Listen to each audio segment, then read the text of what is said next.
Innalhamdulillah nahmaduhu wa nasta'inuhu wa nastaghfiruh wa na'udzu billahi min shururi anfusina wa min sayyiati a'malina may yahdihillahu fala mudilla lahu wa may yudlil fala tajida lahu waliyyan mursyida.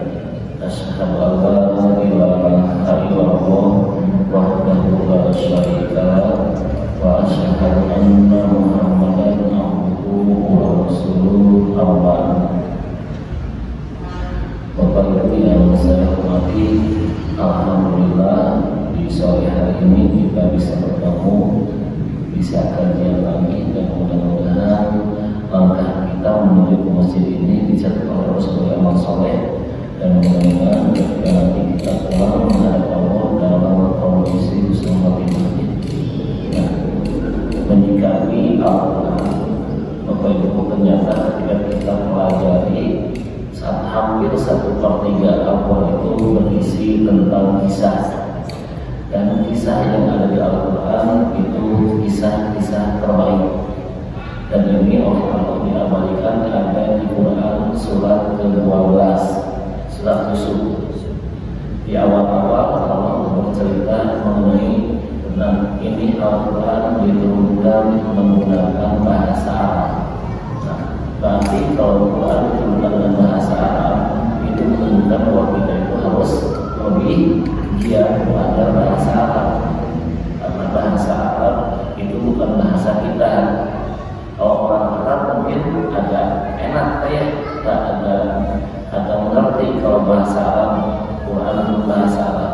Namun ketika kita karena orang Tasikmalaya atau orang Indonesia tidak pernah belajar bahasa Arab, otomatis kita harus lebih giat lagi dalam mempelajari bahasa Arab.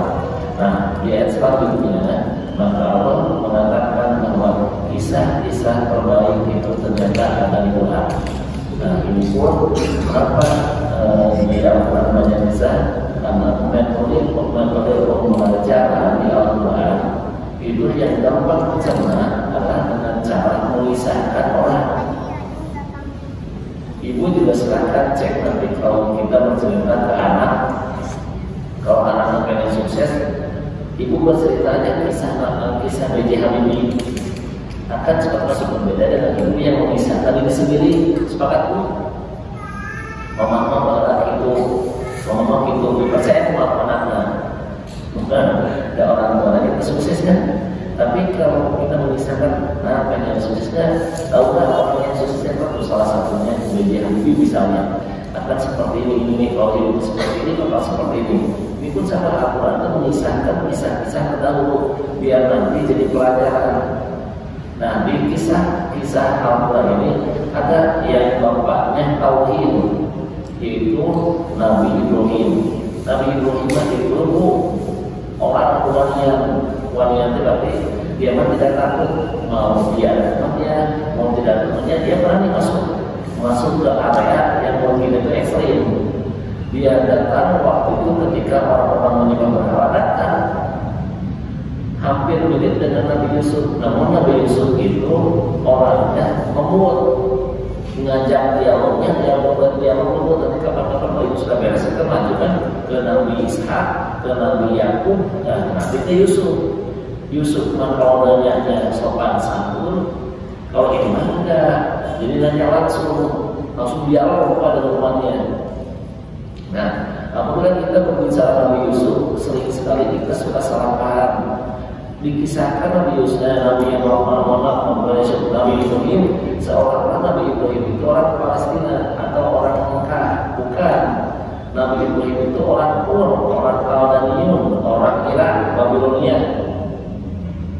Babilonia nama terdahulunya kemudian berubah nama jadi Mesopotamia kemudian berubah nama menjadi Persia berubah nama menjadi Irak sekarang.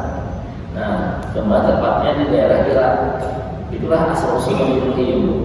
Kemudian nanti juga Nabi Yakub dia bakal berangkat lagi ke Irak. Suatu saat ke Irak lagi. Nah, karena waktu itu di Irak tidak stabil, maka Nabi Ibrahim pun dia hijrahnya ke Mesir dulu. Nah, jadi Mesir diberikan istri. Nah, itu Kisah ketika Nabi Ibrahim kecil itu saya baca-baca hadis-hadis yang sahih tidak menemukan. Coba lagi, ketika Nabi Ibrahim kecil itu tidak ada satupun yang sahih. Disebutnya kisah Israiliyat. Nah, kisah Israiliyat tidak selalu kita tertolak, tidak. Ada rujukannya, ada kaidah pengambilannya. Nah, kisah Israiliyat itulah kisah-kisah yang tidak ada dalam Quran, tidak ada dalam hadis, namun suka muncul di tafsir, suka muncul di kisah-kisah. Contohnya apa? Ya contohnya Nabi Ibrahim ketika kecil.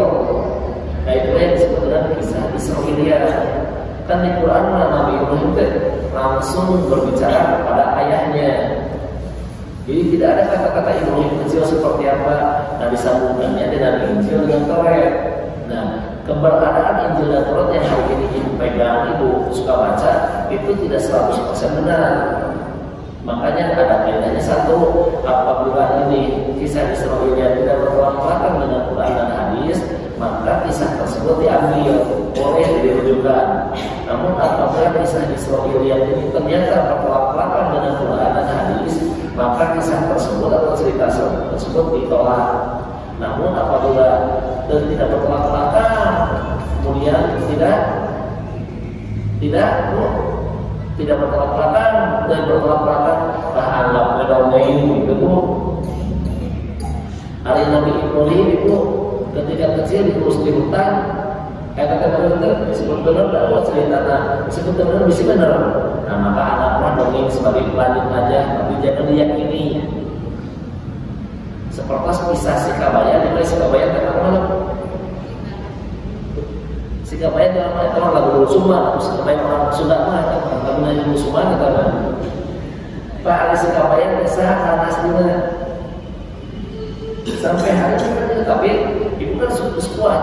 Si Kabaya itu ngomong soal dalam, itu kan cerita fiktif. Nah itu pun sama, jadi cerita-cerita itu kan karena suka masuk wajangan-wajangannya, ya. Ini mudah-mudahan saya tidak terulang lagi.